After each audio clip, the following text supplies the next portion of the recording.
diante dele.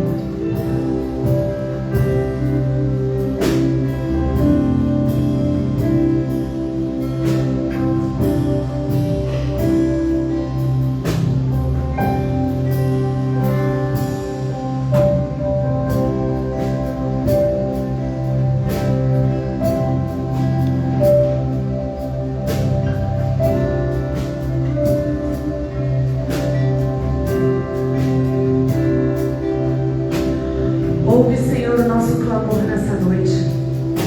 Atende a nossa oração. Derrama sobre nós a sua graça, seu Espírito. Faça, Senhor, conforme a sua vontade. Traz paz ao nosso coração, aos nossos sentimentos. Acalma a turbulência da nossa alma. Tudo aquilo, ó Deus, que traz inquietação, nós queremos declarar: sai agora em nome de Jesus. Queremos viver a plenitude da paz em nossos corações. Habita em nós, Espírito Santo.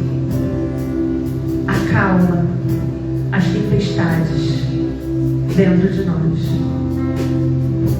Derrama a tua graça, Senhor. Fala, Senhor, o que precisamos ouvir nesta noite. Te louvamos e te agradecemos em nome de Jesus.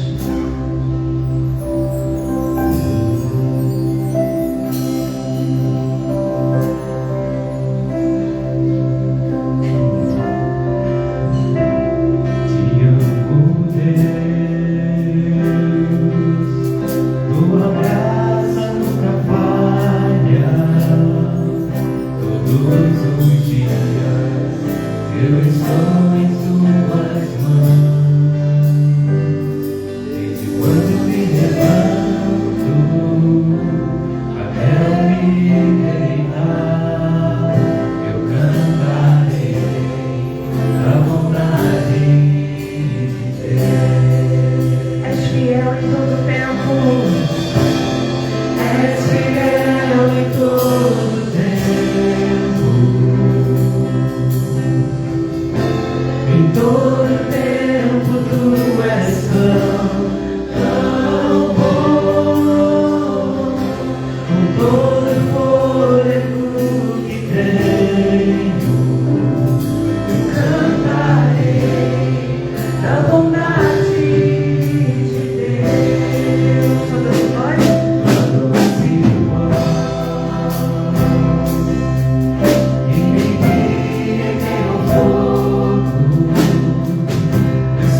fiel na sua vida.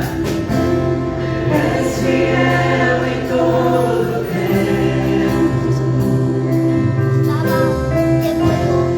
Todo tempo tu és tão bom. Com todo fôlego que tenho, eu cantarei da bondade de Deus. Aleluia. A presença de Deus aqui é real, amém?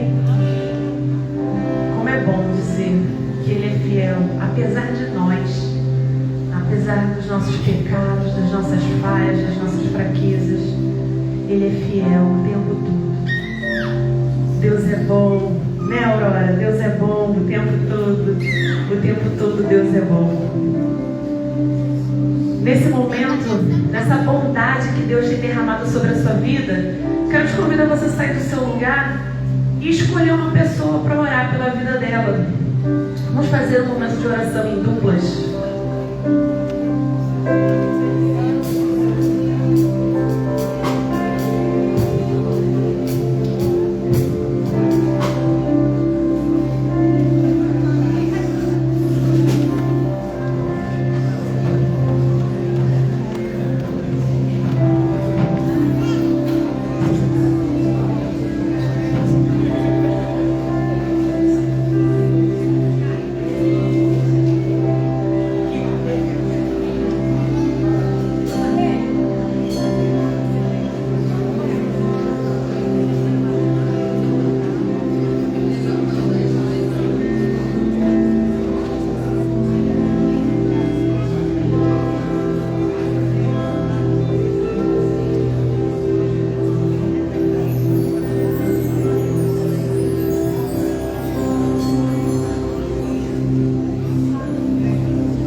Exaltar o Senhor, Deus, em nossas vidas.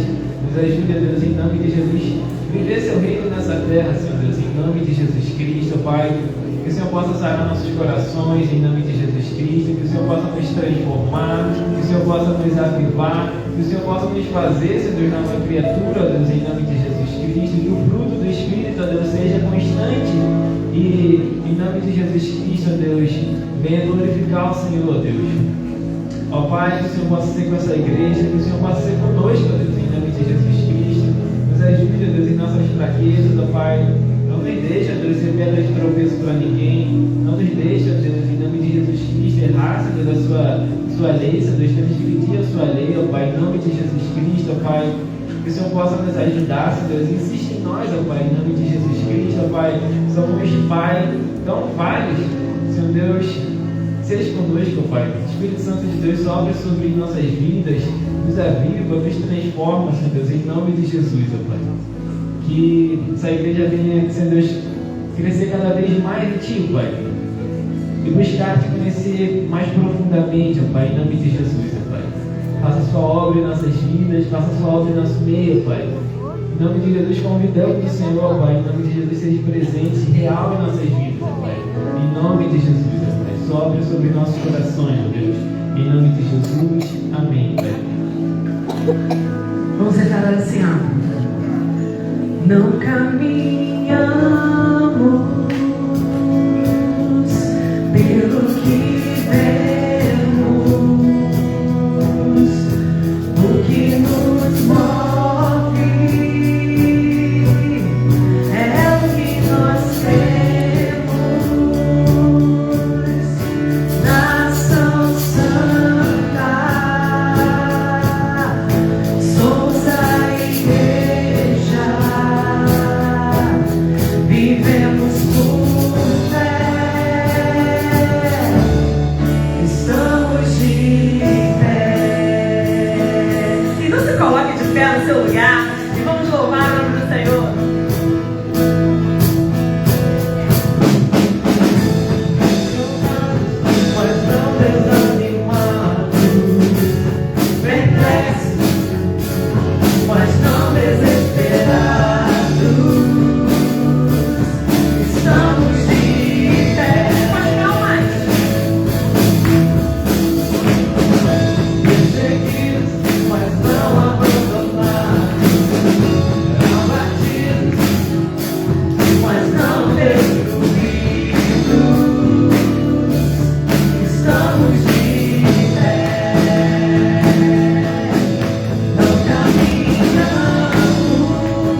dessa canção? Levanta a mão. Ninguém conhece? A história dessa canção foi escrita na época da pandemia. Vocês sabiam disso? Quando as igrejas começaram a fechar as suas portas porque não podia mais ter aglomeração de pessoas e começou a fazer aqueles cultos online, lembra disso? E aí o compositor dessa canção, pensando nisso, nesse afastamento do povo de Deus, no afastamento das atividades, Deus começou a trazer ele à memória o que já tinha acontecido na história da igreja. E ele começa a declarar: a perseguição não parou a igreja, o Coliseu não parou a igreja, nada e ninguém pode parar a igreja do Senhor. A pandemia vai passar e nós vamos voltar a nos reunir. E hoje nós estamos aqui. Naquele março, quem diria que tudo ia parar, que tudo ia fechar? Quem diria que a gente ia perder tantas pessoas? Mas Deus sabe de todas as coisas. Amém? Eu e você somos igreja do Senhor. Aonde nós estamos? No nosso bairro, na nossa cidade, na nossa rua, no nosso trabalho. Nós somos a voz que Deus acendeu, despertou para estar em determinado lugar. Você alcança pessoas que outras pessoas não podem alcançar. Você consegue chegar a lugares que outras pessoas não conseguem chegar. Então vamos declarar mais uma vez essa palavra. Toma posse disso. Porque Deus tem algo na sua vida que a outra pessoa do teu lado precisa. Então diga: a perseguição não parou a igreja, o Coliseu não parou a igreja, os leões não pararam a igreja do Senhor.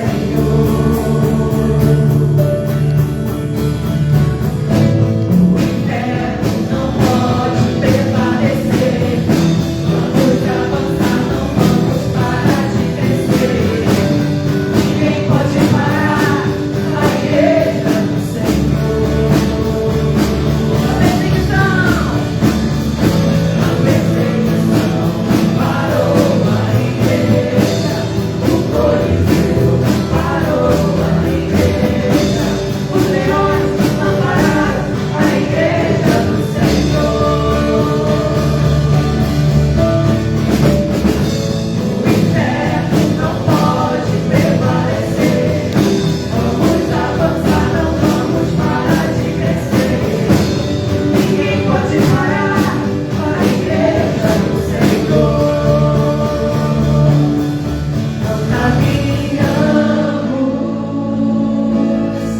pelo que vemos, o que nos move é o que nós cremos. Nação santa, somos a igreja, vivemos por fé, estamos de pé. Aleluia, palmas para o Senhor. Amém. A igreja pode assentar. E hoje nós tivemos aqui à tarde, uma tarde muito gostosa, né? Já ouvi dizer aí de um grito aí de guerra dos homens. Eu queria ser um voluntário dos homens aqui para poder falar como é que foi o encontro de hoje. Quem vai? Quem vem aqui? Senão eu vou ter que chamar. Olha o líder.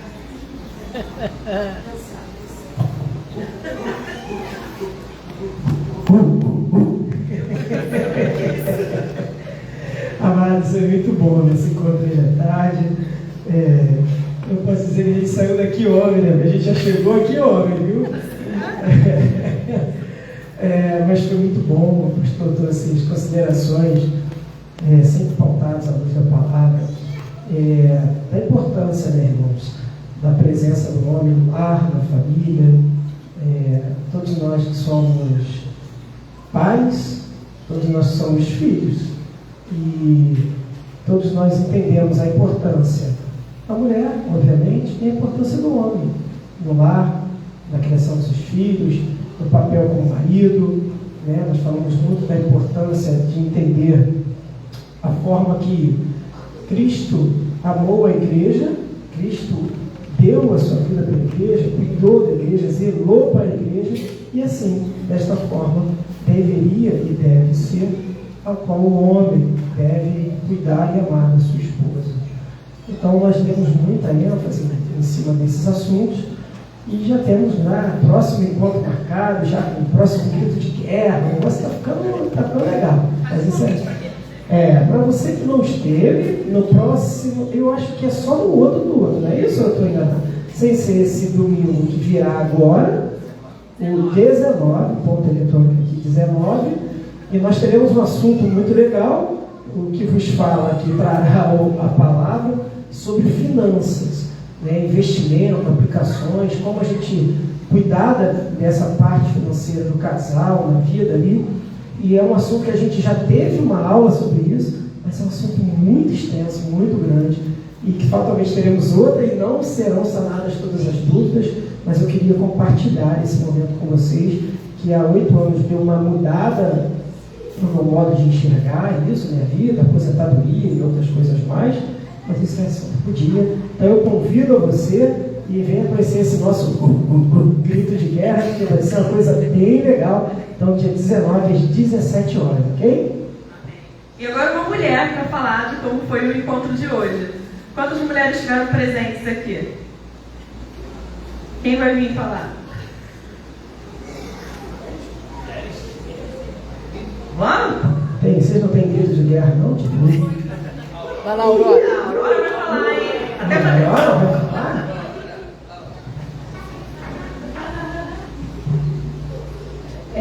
Bom, vou falar rapidinho. Eu até falei para a palestrante. Eu fiz faculdade de farmácia e eu nunca tive uma professora que tivesse falado as coisas que ela falou de uma maneira tão simplificada para que a gente realmente conseguisse entender, mesmo com todos aqueles nomes difíceis, né? E eu acho que, mesmo quem não fez faculdade da área médica, enfim, conseguiu entender aquilo que ela trouxe para a gente. Foi muita coisa que agregou muito, né? Para a gente saber para a nossa saúde. E até falou um pouco também de saúde masculina, que nem falou um pouco, mas falou, né? Então, assim, foi muito bacana o encontro. E vai ficar sem cordão alguém. Mas valeu muito a pena. Quem não veio, perdeu. Estou retomando, né, agora as atividades noturnas da igreja aos poucos e não me arrependi de ter vindo hoje. Foi muito legal. É que eu não sei quando é o próximo para fazer um convite. Mas esteja no próximo, dia 19 também? Se for dia 19, 17 horas.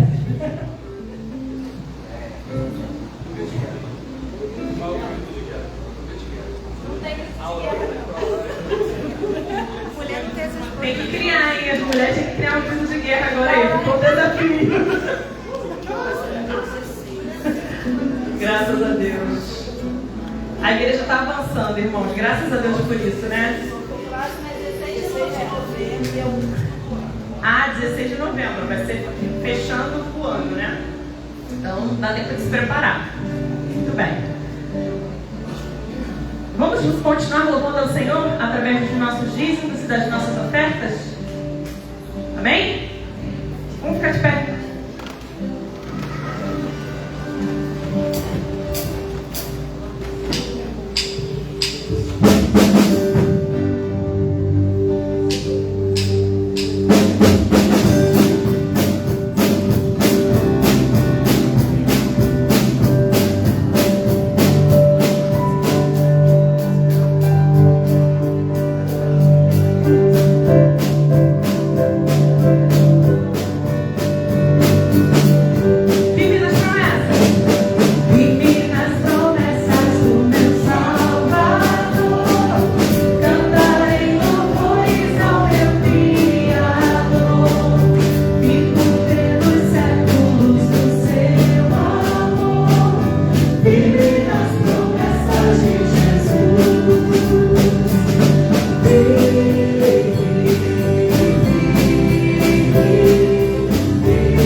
cantamos aqui é através da ajuda do Espírito Santo do Senhor que a gente permanece firme nas promessas de Cristo Jesus.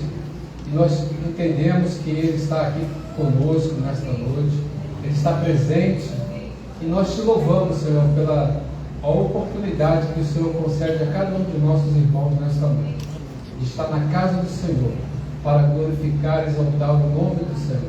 Nós te agradecemos pelos dízimos, pelas ofertas, porque, conforme diz a tua palavra, que do Senhor é a terra e toda a sua plenitude. E nós reconhecemos isso, que todas as coisas pertencem ao Senhor.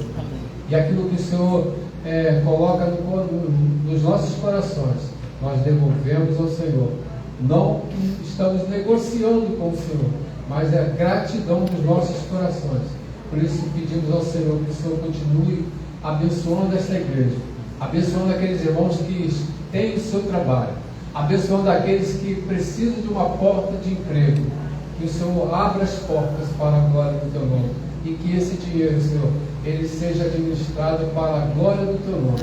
Receba toda a honra, toda a glória que prestamos a ti, em nome de Jesus. Amém. Amém.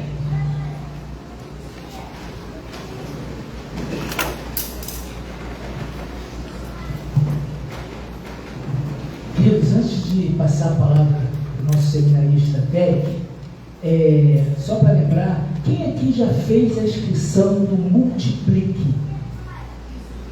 Ninguém, né? Só o Rodrigo, nosso embaixador. O Rodrigo e o Roberto estão fazendo um curso lá de embaixadores do Rio, conselheiro. O pessoal me ensina essas coisas. Então, no dia 7 e 8, nós teremos aqui um congresso Multiplique, né, da Junta de Missões Nacionais. O que é esse congresso? Existe um congresso anual que é feito lá agora está em Caldas Novas, né? E lá é muito caro, porque você tem que pagar hospedagem, passagem, tudo isso. Então a igreja, comemorando, né, o mês de aniversário da igreja, vamos estar chegando do nosso retiro no dia 2, na semana seguinte, no sábado e no domingo, nós teremos o nosso congresso. O que é isso? O Multiplique, nós estamos entendendo, a continuação da EBD de hoje, né? Sobre a questão de permanecer, como nós podemos trabalhar, como nós podemos usar as ferramentas que Deus nos dá para alcançar outras pessoas para Cristo. A ideia de multiplique é multiplicar a palavra de Deus. Nós vamos ouvir aqui testemunhos, vamos ter missionários, que vai mostrar como a Igreja Batista Missionária do Maracanã pode ser e deve ser uma agência do Senhor para a expansão do reino. Vai ser todo dia aqui e vai ser maravilhoso. Eu convido a igreja, quem não fez a inscrição ainda faça, que a gente precisa da questão de logística. Então faça a sua inscrição para o curso Multiplique. E pensando em multiplicar, quero chamar o seminarista Derek para vir aqui. Ele vai estar fazendo a exposição da palavra de Deus, e que nós possamos multiplicar a mensagem de Cristo. Hoje pela manhã nós vimos a necessidade, nós compartilhamos isso, diante do que o mundo está vivendo, diante de separação, diante de ideias, nós precisamos anunciar a esperança. Seminarista, seja tu, né? Ficar bonito, né? Que nem está nada. Se tu uma bênção. Amém. Boa noite, meus irmãos. Deixa eu só me organizar aqui rapidinho. Meus irmãos, nessa noite nós vamos conversar sobre purificados para andar na luz. Queria que você abrisse a sua Bíblia em 1 João, no capítulo 1, versículo 5. Nós vamos ler até o capítulo 2, versículo 6. O capítulo 1 ele é muito pequenininho, então ele acaba muito rápido. Então nós vamos ler aí do versículo 5 até um comecinho ali do capítulo 2. 1 João, lá no finalzinho do Novo Testamento, capítulo 1, a partir do versículo 5. A minha versão é a NVI, mas não tem problema, acompanhe aí se tiver alguma outra. Acho que ele... show! Então, bom que dá para acompanhar todo mundo na mesma versão. Esta é a mensagem que dele ouvimos e transmitimos a vocês. Deus é luz, nele não há treva alguma. Se afirmarmos que temos comunhão com ele, mas andamos nas trevas, mentimos e não praticamos a verdade. Se, porém, andarmos na luz, como ele está na luz, temos comunhão uns com os outros, e o sangue de Jesus, seu Filho, nos purifica de todo pecado. Se afirmarmos que estamos sem pecado, enganamos a nós mesmos, e a verdade não está em nós. Se confessarmos os nossos pecados, ele é fiel e justo para perdoar os nossos pecados e nos purificar de toda injustiça. Se afirmarmos que não temos cometido pecado, fazemos de Deus um mentiroso, e a sua palavra não está em nós. Meus filhinhos, escrevo-lhes essas coisas para que vocês não pequem. Se, porém, alguém pecar, temos um intercessor, ou em algumas versões, um advogado, junto ao Pai, Jesus Cristo, o justo. Ele é a propiciação pelos nossos pecados, e não somente pelos nossos, mas também pelos pecados de todo o mundo. Sabemos que o conhecemos se obedecemos aos seus mandamentos. Aquele que diz, eu o conheço, mas não obedece aos seus mandamentos, é mentiroso, e a verdade não está nele. Mas se alguém obedece a sua palavra, nele verdadeiramente o amor de Deus está aperfeiçoado. Dessa forma, sabemos que estamos nele. Aquele que afirma que permanece nele, deve andar como ele andou. Vamos orar?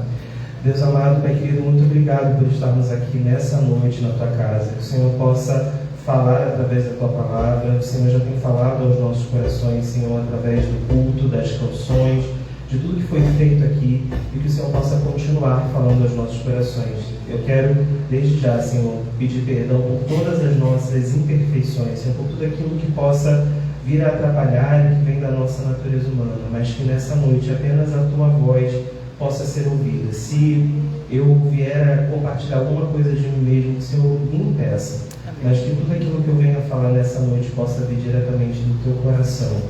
Esse é o meu desejo, Senhor, e nós assim te pedimos em nome de Jesus. Amém. Meus irmãos, existe um homem chamado Oscar Pistorius, que ele era um atleta paralímpico sul-africano e ele era mundialmente famoso. Eu não sei quantos ouviram já falar sobre ele. E ele se tornou um símbolo de superação. Ele já, desde pequenininho, desde bebê, precisou amputar as duas pernas. E aí, à medida que ele foi crescendo, ele começou a competir junto com os atletas que tinham deficiência e eles usavam próteses para a corrida. E ele se tornou uma inspiração global, um símbolo de perseverança, um orgulho para a África do Sul.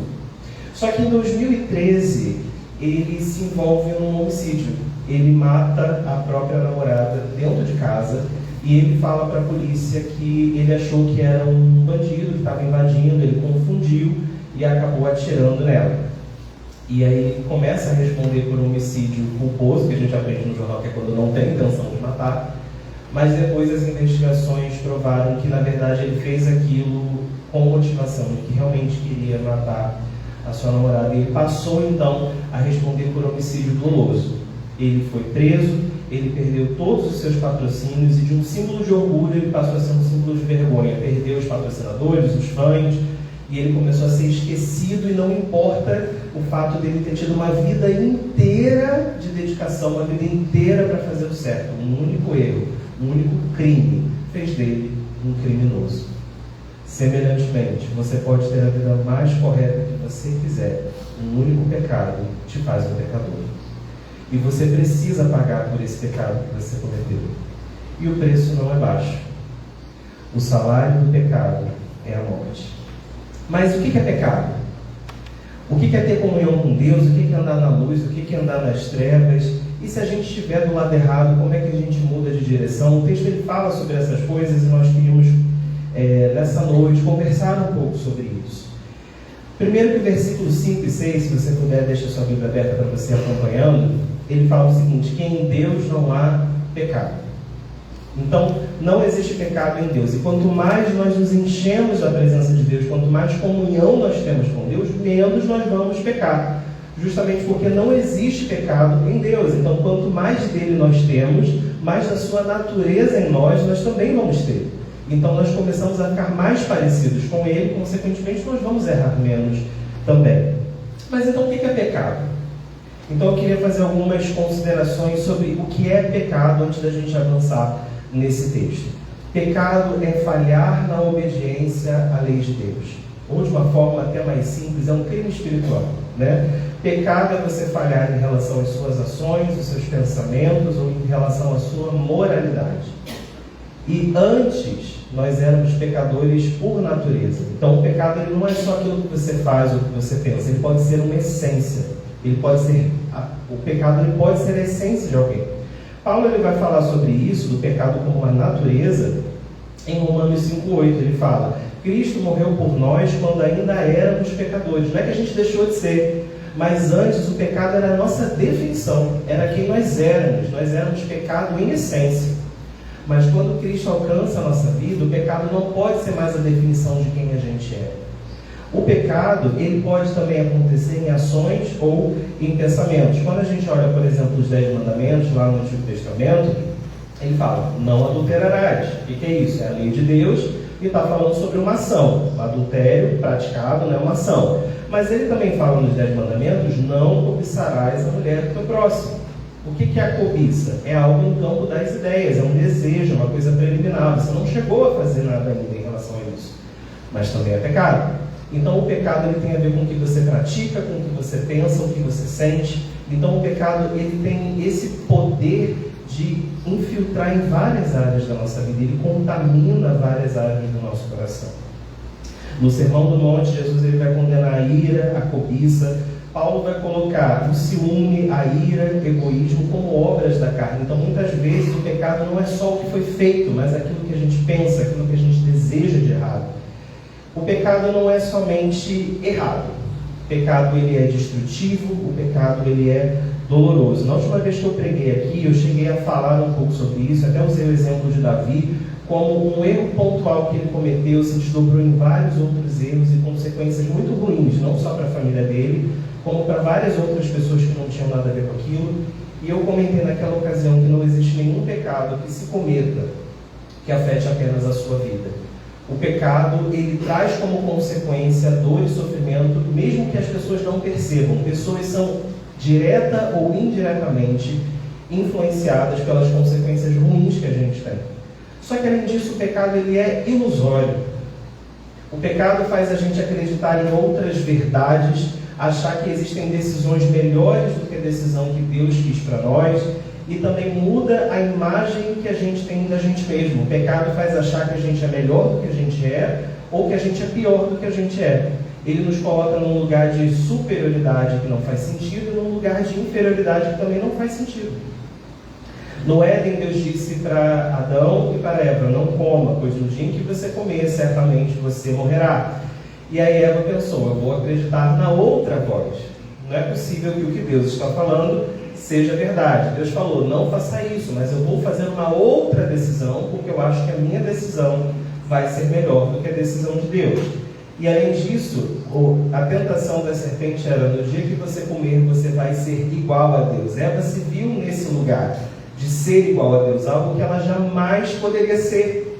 E o pecado traz isso para a gente, achar que a gente tem condições de nos tornarmos pessoas que nós não fomos feitas para ser.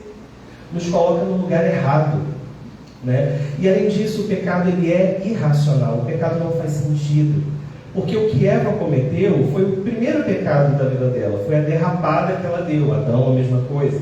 Só que nas nossas vidas, na maioria das vezes que a gente erra em coisas que a gente já errou antes, e que a gente sabe que não vale a pena, a gente sabe que a longo prazo a gente vai se arrepender, a gente sabe que a longo prazo pessoas vão ficar feridas, de que o saldo é muito negativo. Então, se a gente pensasse pela lógica, não faz. Você sabe que não vai dar certo, você sabe que não vai valer a pena. Mas lá estamos nós fazendo a mesma coisa. O pecado não faz sentido. Se você já sabe o resultado ruim, por que a gente vai fazer? O pecado não faz sentido. Satanás, ele se rebelou contra Deus e ele caiu. E sabendo que não deu certo, Satanás continua se rebelando contra Deus até hoje, sabendo no que vai dar. Então essa natureza rebelde contra Deus, da gente afrontar a lei de Deus e querer fazer o oposto do que Deus deseja, é a natureza de Satanás. Todo aquele que vive na rebeldia contra o Senhor é o que a Bíblia vai chamar de filhos do diabo, porque repete a natureza e repete os comportamentos que Satanás tem. Apesar de saber que sua rebeldia o fez cair, ele continua na rebeldia. Então é por isso que no versículo 6, dê uma olhada aí, ele vai dizer que quem tem comunhão com Deus não deve andar nas trevas. E esse verbo andar, ele dá uma ideia de movimento, uma ideia de uma coisa contínua. Ele não está falando, por exemplo, a pessoa que mentiu em algum momento da vida. É a pessoa que é mentirosa. É aquela pessoa que anda naquele pecado. Ela pratica, ela se dedica naquilo, ela repete aquilo. Então andar nas trevas não é uma falha pontual, meus irmãos, até porque infelizmente é da natureza humana nós errarmos, mas o que está sendo falado nesse texto é da pessoa que continuamente vive no pecado. No Novo Testamento existem 5 listas de pecados que deixam as pessoas fora do reino dos céus. E são 3 nas cartas de Paulo e 2 em Apocalipse, em locais diferentes. E muitas vezes, quando nós lemos esse texto, a gente lê esses textos assim com aquele olhar de quais são os pecados que são mais graves do que os outros. E não é essa a intenção dos autores quando eles escreveram. Até porque se fosse, e a gente fosse analisar, as listas nem sempre batem. Os pecados não são os mesmos. E os pecados que foram escritos faziam muito sentido para as cidades onde aquelas cartas foram enviadas, para os contextos ali onde as coisas estavam acontecendo. Então, se nós olharmos, imoralidade e idolatria aparecem em 4 dessas 5 listas, feitiçaria, mentira, ganância aparecem em 3, embriaguez, homicídio, assassinato, inveja, ciúme, discórdia, impureza moral no sentido mais amplo aparecem em 2 dessas listas, e as listas dos pecados que aparecem uma única vez aí são enormes: injustiça, adultério, homossexualidade, roubo, covardia, incredulidade, conversas torpes, explosões de raiva, ira de uma forma geral, e são muitos outros exemplos. E aí, se a gente parar para pensar, o que une todas essas listas? Qual é a única característica que elas têm em comum? São pecados que definem estilos de vida. Todo mundo já se irritou em algum momento, mas tem aquela pessoa que explode 24 horas por dia. O que Paulo está chamando a atenção é para isso. Todo mundo tem um momento de ciúme, mas tem pessoa que é ciumenta. Né? E essas questões aqui, esses pecados que eles trazem, são pecados que dificilmente você vai cometer uma única vez. São pecados que têm uma forte tendência de virar o estilo de vida de quem pratica essas coisas. Por isso que eles falam que a pessoa que vive isso como estilo de vida, ela está constantemente afrontando ao Senhor, desagradando ao Senhor, e essa pessoa que passa a vida inteira sem se incomodar com isso, sem lutar para mudar essas coisas, não vai entrar no reino dos céus. Não é pelo pecado em si, mas é por viver no pecado. Então a primeira lição muito forte que João nos traz quando a gente lê esse texto é que ter pecado de estimação, ele é uma evidência de falta de comunhão com Deus, é você estar se enganando, porque o texto vai falar para a gente numa outra passagem, Jesus até fala sobre isso, que naquele dia muitos dirão: Senhor, em teu nome não expulsamos demônios, não fizemos isso, não fizemos aquilo. É um texto que é tipo um filme de terror, né, para qualquer crente, né? Porque você pensa que vão haver pessoas que têm certeza que o nome está no livro da vida e vão descobrir apenas naquele grande dia que não está. Então o que a Bíblia está nos dizendo é que muitas vezes existem pessoas que estão se enganando dentro de uma igreja. Não é que você tem que sair, você tem que parar de se enganar, né? E além disso, ter pecado de estimação, além de perder a comunhão com Deus, de você estar se enganando, o texto também está dizendo que você está mentindo para as pessoas. Você está geralmente criando uma imagem de você que não é real. Isso no versículo 6. No versículo 7 ele diz: se porém, ele vai falar o contrário, nós andarmos na luz como ele está na luz, nós temos comunhão uns com os outros, e o sangue de Jesus, seu Filho, nos purifica de todo pecado. E ele traz uma informação muito interessante para a gente. Uma evidência daquele que anda na luz é que essa pessoa tem comunhão com as outras. que isso é muito interessante? Naquela lista anterior que eu falei, né, numa dessas várias listas que tem no Novo Testamento, se fala muito sobre contenda, explosão de raiva, tem vários pecados que são ligados a esse tipo de coisa, né? Então a gente tem que ter muito cuidado, meus irmãos. Não adianta nós sermos uma pessoa extremamente competente em tudo, inclusive dentro da igreja, uma pessoa que você pode entregar uma tarefa na mão dela, que essa pessoa vai fazer com maestria, mas é uma pessoa que no meio desse processo ela alfineta todo mundo, ela consegue irritar todo mundo, ela consegue ofender todo mundo, ela começa a tratar todo mundo muito mal. Então é aquela pessoa que é muito competente, mas que está botando as pessoas para fora da igreja. Isso não adianta. Deus está muito mais preocupado com quem nós somos do que com aquilo que a gente faz. Então a gente sabe que existem muitas pessoas hoje por aí que são chamados de evangélicos não praticantes, que era uma coisa que nem existia, né, talvez há 20 anos atrás. As pessoas falam, não tem religião não, mas quando ela estava fora da igreja, ela sabia que ela não era mais evangélica. Hoje existem os evangélicos não praticantes. E no meio desse grupo você vê muitas pessoas que falam assim, eu me desiludi com pessoa A, com pessoa B. A gente sabe que isso, de certa forma, é uma imaturidade, mas do outro lado existe alguém que está botando pessoas para fora. E o que o texto está dizendo é, se você é alguém que anda na luz, você tem comunhão com as pessoas. Você é alguém que soma, não subtrai, você é alguém que multiplica, não é uma pessoa que divide. Então, cuidado, se você é aquela pessoa, eu falo mesmo, comigo tomou, levou, cuidado. Esse não é o jeito de Jesus de fazer as coisas. E o que o texto está dizendo quer ter certeza de que existe o amor de Deus em alguém, você vai ter comunhão com as pessoas. No versículo 8 ao versículo 10, ele vai dizer um terceiro cenário. Se nós afirmamos que estamos sem pecado, nós estamos enganando a nós mesmos, a verdade não está em nós. Mas se nós confessarmos os nossos pecados, Ele é fiel e justo para perdoar os nossos pecados e nos purificar de toda injustiça. Se afirmarmos que não temos cometido pecado, fazemos de Deus um mentiroso e a sua palavra não está em nós. É conhecimento de muitos de nós. E se nós fôssemos fazer evangelismo de rua, como muitos já fizeram, e você fala sobre Deus para as pessoas na rua, eles vão falar coisas do tipo, mas eu sou uma boa pessoa. Mas eu tenho uma moralidade acima da média, eu pago os meus impostos, eu sou um bom pai, eu sou um bom esposo, eu sou um bom cidadão, tento fazer tudo correto, eu trato bem as pessoas.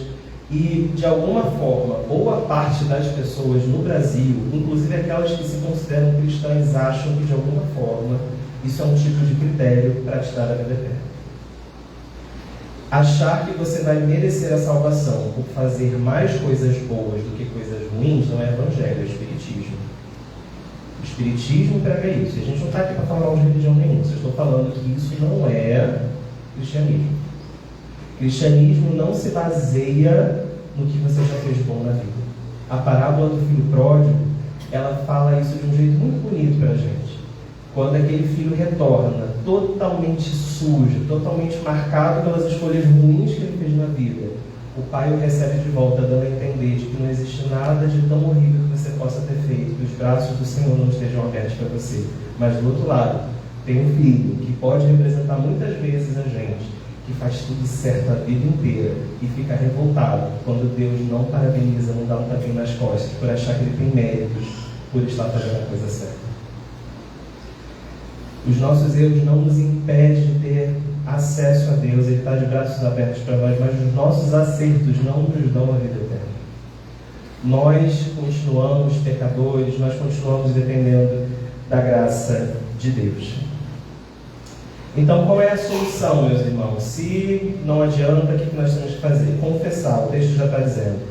Só que confessar não é você chegar assim, Deus, então eu menti. Ele já sabe. Muita gente acha que confessar é você, tá bom, então eu vou orar e eu vou falar para Deus tudo de errado que eu fiz hoje. Senhor, hoje eu gritei com meu vizinho, eu amaldiçoei 3 pessoas de quem eu não vou com a cara, eu olhei errado com uma pessoa lá na rua e não sei o que, e você vai fazer um relatório para Deus em oração das coisas de errado que você fez. Não é isso que o texto está dizendo. Até porque Deus já sabe as coisas que você fez. Inclusive Ele sabe coisas que você nem percebeu, mas que você errou. Então, o que é confessar? Confessar é reconhecer diante de Deus que você teve um mau procedimento e você se comprometer a acertar a sua vida em conformidade com a bondade e os mandamentos de Deus. E o Senhor, Ele pode nos perdoar de coisas muito terríveis. Não sei quantos de vocês já tiveram essa sensação: se a minha vida, se os meus pensamentos, se as coisas que eu faço passassem na TV da igreja, no meio do culto por engano, se os céus espetassem um pendrive ali sem querer e passasse um filme da minha semana, eu nunca mais poderia pisar aqui.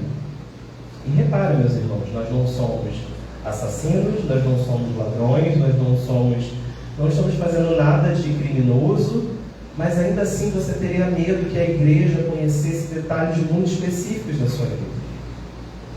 Não é? Então, a gente precisa entender que Deus tem um amor tão grande que, apesar da gente muitas vezes achar que a gente está bom pra caramba, na verdade nós estamos necessitando muito da graça dele, e a graça dele nos alcança. É errado a gente olhar para aquelas listas do Novo Testamento como pecados indesculpáveis.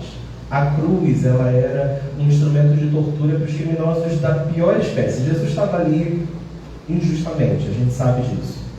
Mas as duas pessoas crucificadas com ele não estavam. E teoricamente, a cruz, por ser um instrumento como se fosse uma pena de morte para a pior espécie de bandido, ali estavam aquelas pessoas que a sociedade queria que morresse mesmo. Tanto que a gente já ouviu uma vez uma coisa, né, que eu fiquei muito feliz quando eu vi um pregador falando sobre isso, que era um pastor que fazia capelania prisional. E ele falou o seguinte: se você enche a boca para falar que bandido bom é bandido morto, o amor de Deus não está em você. E eu fiquei tão feliz quando eu ouvi aquilo, porque a gente ouve muito isso das pessoas. Porque quando a gente olha para a cruz, a gente vê um bandido da pior espécie, e que Jesus vira para ele e fala: se ele se arrependeu e demonstra estar arrependido hoje mesmo, estarás comigo no paraíso. O amor de Deus, ele é tão grande que mesmo que a pessoa tenha ido para muito longe, ela tenha se afastado muito do que Deus deseja, se ela se arrepender e ela quiser reescrever a sua vida, há espaço nos braços do Senhor para o bandido da pior espécie. Esse é o amor do nosso Deus. E aí João continua no capítulo 2 dizendo: filhinhos, escreva essas coisas para que vocês não pequem. Se, porém, alguém pecar, temos um intercessor ou um advogado, dependendo da versão, junto ao Pai, Jesus Cristo, o justo. Ele é a propiciação pelos nossos pecados, não somente pelos nossos, mas os pecados de todo o mundo. A gente sabe que não é para a gente pecar. Precisamos nos esforçar para a gente não pecar. Mas a gente sabe que, infelizmente, vai acontecer uma hora ou outra. Talvez você esteja aqui essa noite com um coração muito pesado com os pecados que você pode ter cometido essa semana. Talvez você está aqui nessa noite pensando: eu já estive mais próximo de Deus. Eu já tive momentos da minha vida onde eu tinha fome e sede de estar na presença do Senhor, de orar, de ler a palavra, de cantar louvores, e eu não estou assim agora. Eu simplesmente fui para a igreja, porque era meu costume todo domingo ir, então eu fui. Mas o meu coração está desligado daqui, dos louvores, a minha cabeça está em outro lugar, eu não sei o que está acontecendo, mas o meu coração está pesado, porque eu sei que eu estou distante daquilo que o Senhor deseja para mim. E o tema anual da igreja envolve proclamar a esperança. E esse texto traz uma esperança para a gente, para nós pecadores. Todos nós estamos no mesmo barco, meus irmãos. Todos nós erramos. E o que esse texto vai dizer é que Jesus intercede por nós junto ao Pai. Ele é o nosso advogado e Ele pagou a fiança pelos nossos crimes espirituais com o seu sangue. Os pecados que você já cometeu, os pecados que você talvez cometeu hoje, antes de vir para cá, ou durante o culto. Às vezes a gente está durante o culto, que sem noção. a gente pensa nas coisas e fala: meu Deus, peraí. Então, às vezes dentro do culto a gente está pecando, né? E Jesus então Ele pagou essa fiança, até pelos pecados que a gente ainda vai cometer. Mas quais são os honorários desse advogado, meus irmãos? Como é que a gente vai pagar esse advogado? Porque um advogado bom desse deve custar uma fortuna. E de fato a gente não tem como pagar. No Antigo Testamento, quando as pessoas tinham uma dívida enorme que elas não poderiam pagar de alguma forma, elas se vendiam como escravas para poder pagar a dívida. Ficavam trabalhando de graça, né, sendo vivendo na casa da pessoa ali, fazendo todos os serviços de graça até quitar a dívida. De uma forma muito parecida, você pode se entregar como escravo, como servo. A gente fala muito que nós somos servos de Deus. Servo quer dizer escravo. É porque falar escravo fica feio, né? Falar assim, eu sou escravo de Deus, parece uma coisa muito ruim. Mas na verdade, escravo é você abrir mão da sua vontade para fazer a vontade do Senhor. É tentar agradar a Ele de toda forma, mesmo que isso te custe. É você mudar o seu comportamento, mudar os seus pensamentos só porque Ele quer. É você ir contra aquilo que você queria, você abrir mão de coisas. É você tentar ser parecido com Ele, desenvolver um amor sincero. Isso é ser servo, escravo de Deus. Isso não tem nada de negativo. Até porque se você não for escravo de Deus, você vai ser escravo do pecado. Romanos 8:1 vai falar para a gente, agora já não há mais condenação. Antes havia, mas agora por causa do sacrifício de Jesus, já não há mais condenação para os que estão em Cristo Jesus. Para quem não está, tem condenação. Então, a boa notícia é, se você quiser nessa noite, você pode ficar livre de toda condenação. Basta estar em Cristo Jesus. João 8,34 vai falar, todo aquele que comete pecado é escravo do pecado. Ele não está falando de pecados ocasionais, ele está falando de andar no pecado, viver no pecado. Quando nós pecamos, meus irmãos, nós que somos salvos e a gente erra, a gente não perde a nossa salvação, a nossa justificação. A gente também não perde a nossa adoção. Nós continuamos como filhos de Deus. Mas o pecado interrompe a nossa comunhão com Deus e também prejudica a nossa vida cristã. Tiago, que é o irmão de Jesus, ele quando escreve sua carta, e ele era um líder da igreja, ele falou, todos tropeçamos de muitas maneiras. Quando ele fala todos tropeçamos, é a primeira pessoa do plural. Ele está se incluindo nisso. Todo mundo está no mesmo barco. Todo mundo vai errar em algum momento.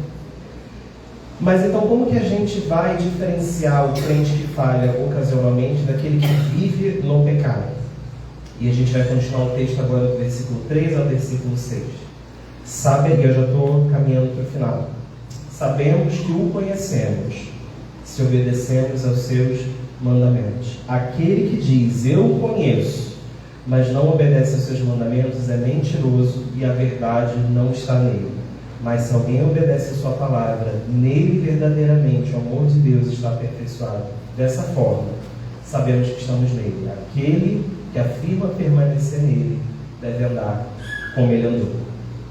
Então, meus irmãos, o crente verdadeiro ele pode até errar, mas ele vive empenhado em tentar acertar. Quem ama Jesus não é aquele que fala que ama Jesus. Quem ama Jesus não é aquele que canta que ama Jesus. Hoje nós até cantamos, te amo Deus, a graça nunca falha, mas não é isso que define que nós amamos o Senhor. O próprio Jesus, ele falou, aquele que tem os meus mandamentos e os obedece, esse é o que me ama. Se o seu amor por Jesus ele fosse baseado 100% no seu nível de obediência, numa escala de 0 a 10, como que está o seu amor pelo Senhor? Eu queria então encerrar essa mensagem nessa noite, trazendo algumas aplicações rápidas, fazendo uma grande revisão zona do que a gente comentou aqui nessa noite, para que caso você tenha esquecido algumas coisas, você possa lembrar pelo menos dessa parte final. Primeira coisa, você pode até ser uma boa pessoa aos olhos da sociedade, mas isso não te torna menos dependente da misericórdia de Deus. E se você não consegue perceber o quão sujo você está por dentro, peça a Deus para que você se veja da mesma forma como Ele vê o seu coração. A segunda coisa que a gente precisa lembrar é que espiritualmente nós sempre vamos servir a alguém, ou a Deus, ou ao pecado. Quem é servo de Deus escolhe fazer a vontade de Deus, mas quem é escravo do pecado se ilude achando que está no controle da própria vida, até tentar parar de fazer alguma coisa e não conseguir. É como se alguém estivesse controlando sua vida. Você fala, hoje eu não vou fazer mais isso, e aí você não consegue. Liberdade não é fazer o que você quer, liberdade é conseguir não fazer o que você não quer. Terceiro, Um verdadeiro filho de Deus não pode ter pecado de estimação. E isso é muito complicado, é um soco no nosso estômago, porque talvez a gente tenha. E nessa noite, Deus está falando no nosso coração que Ele tem nos dado vida e tem nos dado tempo para a gente consertar isso na presença dEle. Deus, Ele não quer que a gente viva errando nas mesmas coisas. O pecado ele é inevitável na vida do crente, mas ele deveria ser um acidente, não um hábito, não um costume. Em quarto, se a gente anda na luz, nós vamos fazer o que estiver no nosso alcance para não ferir o corpo de Cristo. Nós seremos aqueles que lutam pela coesão, pela união do corpo de Cristo, para que ele esteja sempre unido, forte e frutífero. Em quinto, se nós andarmos na luz, nós sempre estaremos empenhados em obedecer. E esse é o critério do nosso amor, a obediência. E sexto e último lugar, em alguns momentos a gente não vai conseguir obedecer, mas que esses momentos sejam uma exceção e não uma regra na nossa vida. Quando você errar, saiba que o sangue de Jesus já pagou a fiança por essa queda. Não viva no remorso de ter errado. Se levante, vire a página e faça novamente o que é certo. Vamos orar? Feche os seus olhos. Deus amado, Pai querido, obrigado por essa noite, pela Tua palavra no nosso coração. Esse texto de João é tão precioso para nós, porque muitas vezes a gente se ilude, Senhor. A gente acha que nós estamos tão bem, a gente olha tanta coisa errada no mundo, e a gente acha que nós estamos tão acima dessas coisas. Mas a grande verdade é que se não fosse o Senhor, nós estaríamos perdidos. Obrigado pelo Teu amor na cruz do Calvário, Senhor. Obrigado pelo Teu amor todos os dias. Obrigado porque a Tua graça nos alcançou e nos deu uma nova vida. E se nessa noite, Senhor, existem pessoas que estão se enganando, que o Teu Espírito Santo possa abrir os olhos dessas pessoas, de que o Senhor não olha, Senhor, quão errado nós estávamos se nós quisermos mudar, mas que o Senhor também não olha as nossas boas ações. Nós somos pecadores, nós precisamos da Tua graça, nós precisamos do Teu amor derramado sobre nós todos os dias.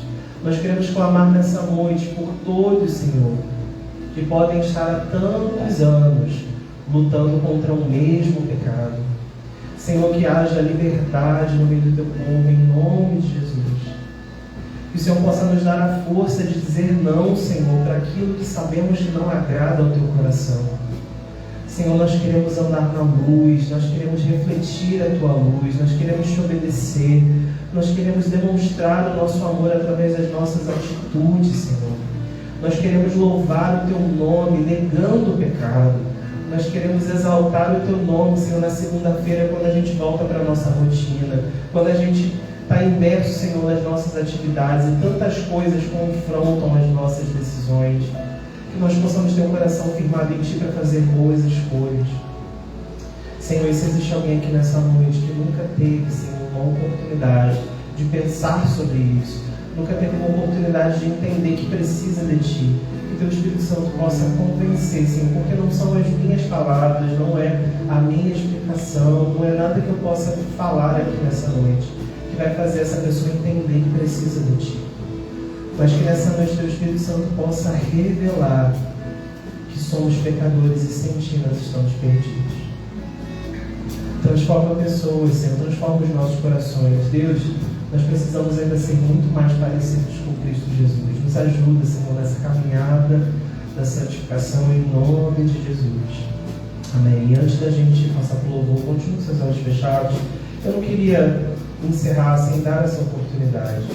Se você, de repente, aqui nessa noite, você se achava uma pessoa boa, uma pessoa que faz tudo certinho, mas nessa noite você entendeu que isso para Deus não é critério, e você quer realmente fazer de Jesus o Senhor da sua vida e caminhar numa nova direção, eu queria que você levantasse a sua mão, onde quer que você esteja, só para eu orar pela tua vida. Se houver alguém aqui nessa noite, eu não vou insistir nesse convite, porque eu creio que se Jesus falou no teu coração, Ele falou. E se Ele não falou, não sou eu que tenho que te convencer. Existe alguém, vou perguntar pela última vez, que nessa noite entendeu que precisa assumir um compromisso com o Senhor, que independente se você não é criminoso, você faz tudo certinho, mas que você é pecador, você tem falhado com o Senhor, você tem desagradado a Deus e você quer se consertar, levante a sua mão que eu quero orar por você. E para encerrar, eu queria que você, que de repente já é um servo do Senhor, mas que você sabe que existem pecados que se tornaram pecados de estimação na sua vida, que você possa clamar ao Senhor por isso. Talvez eu não vou nem pedir para você levantar a mão, mas eu sei que existe, eu sei que isso é muito comum, mas eu não quero levantar porque eu sei que isso pode te expor, você pode se sentir envergonhado, mas isso é mais comum do que você imagina. Talvez boa parte de nós esteja lutando contra isso, e que o Senhor possa nos ajudar nessa caminhada. Eu queria chamar o pastor para orar por isso de forma muito específica, sobre pecados de estimação. Hoje o Senhor falou no nosso coração de que Ele não quer que nós tenhamos. E se você tem tido dificuldade, talvez uma das maiores tristezas na sua caminhada com Deus é você não conseguir se livrar de alguma coisa muito específica. Vamos orar por isso agora. Senhor, nosso Deus e Pai, muito obrigado, Senhor, pela Tua palavra, Senhor, exposta pelo Teu servo, Senhor, nesta época, Senhor, que expôs de uma maneira suave e profunda, Senhor. Ó Pai, muitos de nós, Senhor, como ele mesmo leu Tiago, às vezes nós mesmos temos as nossas lutas internas, Senhor. Ó Pai, eu te peço em nome de Jesus, Senhor, purifica-nos, ó Pai. Senhor, se há alguém aqui que está numa luta que só ela conhece, só ela e o Senhor, ó Pai, que nessa hora, Senhor, ela se sinta restaurada por Ti, Senhor. Ó Pai, que nós possamos confessar, Senhor, nos entregar, Senhor, nos permitir, ó Pai, ser cuidados por Ti. Ó Pai, derrama o Teu poder sobre essa igreja, Senhor. Ó Pai, que a Tua vontade, a Sua soberana vontade esteja sobre cada um de nós, Senhor. Que nós possamos ser esse povo unido, Senhor, lavados e remidos pelo sangue do Cordeiro, Senhor. E que nós possamos aprender, conforme disse a Tua palavra, aquele que tem os meus mandamentos e os guarda, este é o que me ama. Mais do que ativismo, Senhor, mais do que pregar, cantar, fazer coisas, Senhor, nós queremos ser seus servos, Senhor. Ó Pai, fale aos nossos corações, reaviva a chama dentro de nós, Senhor, e que nós possamos reconhecer que nós precisamos de Ti. Essa oração que nós fazemos em nome de Jesus. Amém.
Para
semana de paz, de excelência e de vitória.